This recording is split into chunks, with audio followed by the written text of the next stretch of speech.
اس حد تک آگے چلا گیا ہے اپنے سیکولرزم کی آئیڈینٹی کو مسمار کرنے میں. ایک زبان زد عام یہ والی بات ہے جس پہ ایون بھارت میں انڈیا میں بھی موجود جو سین مائنڈز ہیں وہ پریشان ہیں کہ آر ایس ایس کے لیڈرز اب اس حد تک چلے گئے ہیں کہ سیکولرزم سے ان کو اس لفظ سے اس قدر چڑ ہے کہ اب یہ کہا جا رہا ہے کہ ایک ہندو راشٹر کے طور پر بھارت کو پورا نام جو ہے وہ انڈیا کا تبدیل کر دینا چاہیے. جو بھارت میں رہنے والے عام شہری سین مائنڈز ہیں ان کی پریشانی بھی اتنی ہی واجب ہے. انڈیا اس حد تک آگے چلا گیا ہے اپنے سیکولرزم کی آئیڈینٹی کو مسمار کرنے میں کہ اب جو آر ایس ایس کے لیڈر ہیں ہمیں یہ اطلاع ملی ہے کہ ان کے لیڈرز اور اب یہ ایک زبان زد عام یہ والی بات ہے جس پہ ایون بھارت میں انڈیا میں بھی موجود جو سین مائنڈز ہیں وہ پریشان ہیں, ریشنل مائنڈز پریشان ہیں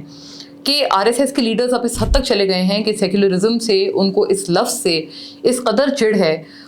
دا آئیڈیا آف کو ایگزسٹنس ایسا لگتا ہے ان کے دلوں میں یہ خنجر کی طرح چبھتا ہے کیونکہ اب یہ کہا جا رہا ہے کہ ایک ہندو راشٹر کے طور پر بھارت کو پورا نام جو ہے وہ انڈیا کا تبدیل کر دینا چاہیے اور اس کو ایک ہندو اسٹیٹ بنا دینا چاہیے. آفیشلی جو بھارت کی پہچان ہے وہ یہ کر دینی چاہیے فرام ریپبلک آف انڈیا. اب اس طرف دا انڈین ریپبلک کو ہٹا کر ایک ہندو راشٹر کی طرف جانے کی کا جو آئیڈیا ہے یہ آر ایس ایس جیسی ایک ایکسٹریمسٹ جماعت کے علاوہ شاید کسی اور کی طرف سے آ بھی نہیں سکتا تھا. اور بالکل یہ بات بھی فیکچول ہے کہ اس پہ جو بھارت میں رہنے والے عام شہری سین مائنڈز ہیں ان کی پریشانی بھی اتنی ہی واجب ہے اور اتنی ہی لیجٹمیٹ ہے. کنسرنس کیوں نہ ہوں کیونکہ جس سیکولرزم کی بنیاد پہ جو فاؤنڈنگ فادر ہیں انڈیا کے مہاتما گاندھی انہوں نے بھی اپنا جو خواب دیکھا اور جو ان کا بھی آئیڈیا تھا جو ان کی آئیڈیالوجی تھی,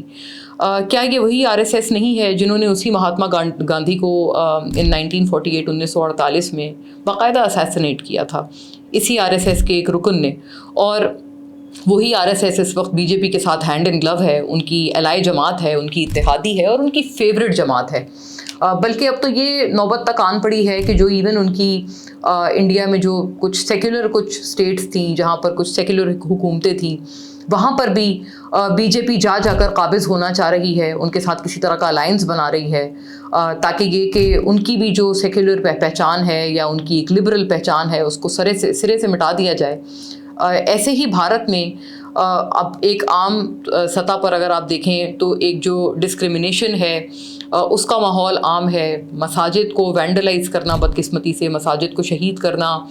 بیف لنچنگز, یہ تمام چیزیں ایک ڈیلی روٹین ایک معمول کا حصہ بن گئی ہیں. اور سب سے بڑی پریشانی کی بات یہ کہ جس سیکولرزم کی بنیاد پر بھارت اپنے آپ کو پہچانا جاتا تھا اور اپنے آپ کو ریکگنائز کرواتا تھا, جس بنیاد پر قائد اعظم محمد علی جناح کے اوپر بھارت کے لوگ کہتے تھے کہ آپ نے ایک آئیڈیالوجی پر جا کر آپ نے ایک اسلام کے نام پر, ایک مذہب کے نام پر آپ نے ملک بنایا اور تانے کستے تھے باقاعدہ.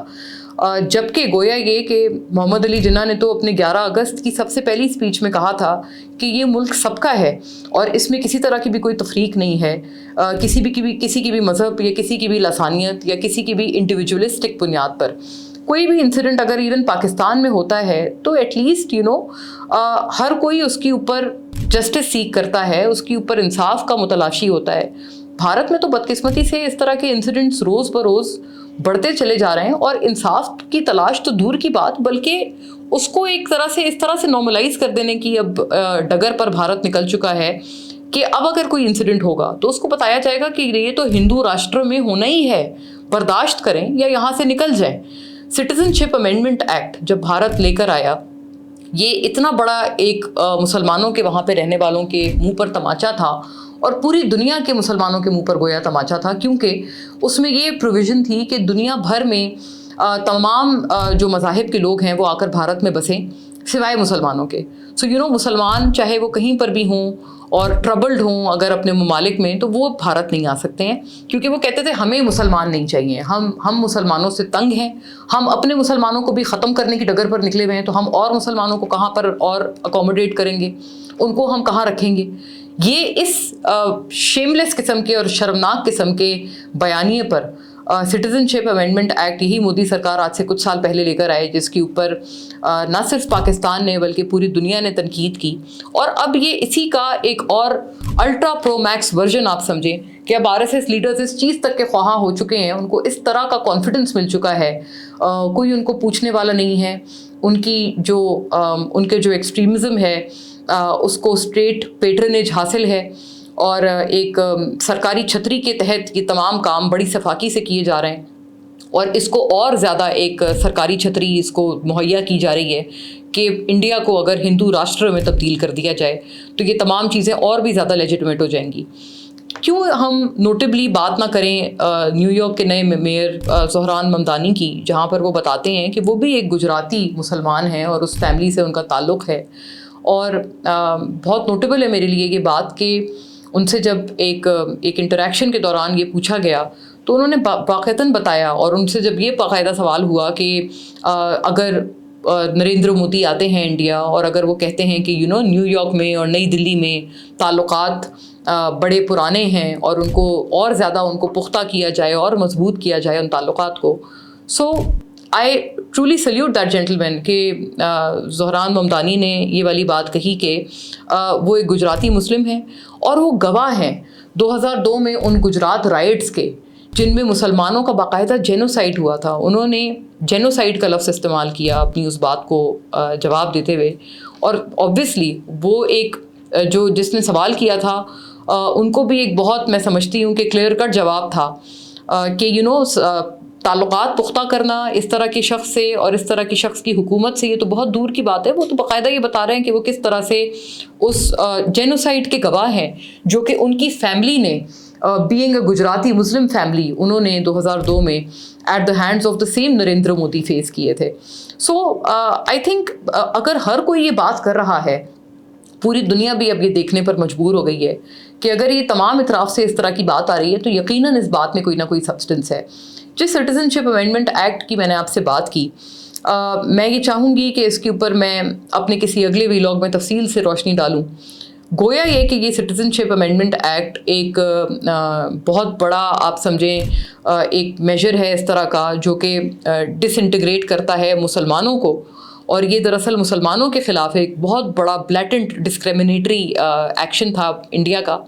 लेकिन क्या आपको पता है कि जो इवन हिंदू हैं, जो कि जिनको सुनहरे ख्वाब दिखाए जाते हैं कुछ लोगों की तरफ से कि अगर आप इंडिया आ जाएं तो आपकी लाइफ बहुत अच्छी हो जाएगी, आप बहुत अच्छे हालात में और बहुत अच्छे माहौल में रहेंगे।